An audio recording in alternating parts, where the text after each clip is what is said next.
I'm here today because the time has come for common sense, comprehensive immigration reform. The time is now. Comprehensive immigration reform demands a system that can instantly and accurately check an employee's immigration status. That would mean an enormous expansion of the current system called E-Verify. But immigration attorneys say that without equally massive improvements, a universal E-Verify will inevitably cause even more mistaken denials of citizenship, inconvenience, and unfair hiring practices.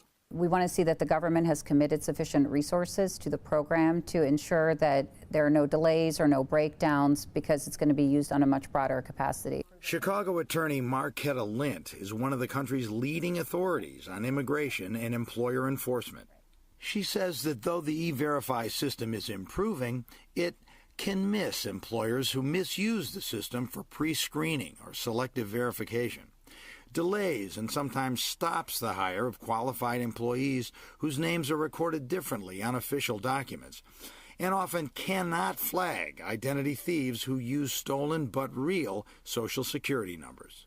Employers who use the system in good faith really need some sort of safe harbor so that they can be sure that if they're using the system properly, that they're not going to be subject to government enforcements that's unexpected.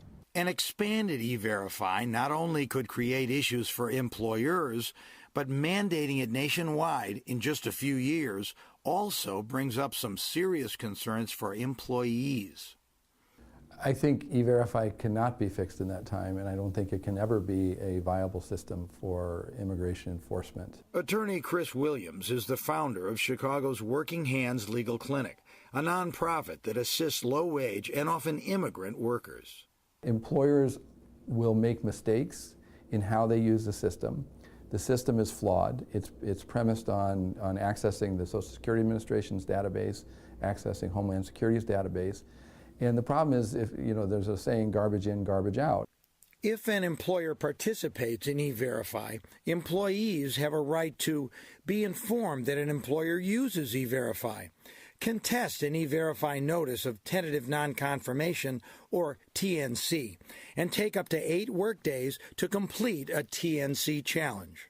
Williams says there are estimates of up to 18 million errors in the Social Security Administration's database. President Obama wants to take 5 years to phase in his immigration reform plan. Lawyer Marquetta Lint thinks that it will take the government at least that long to verify E-Verify. In Chicago, this is John McCarthy reporting for the Lawyers.com channel.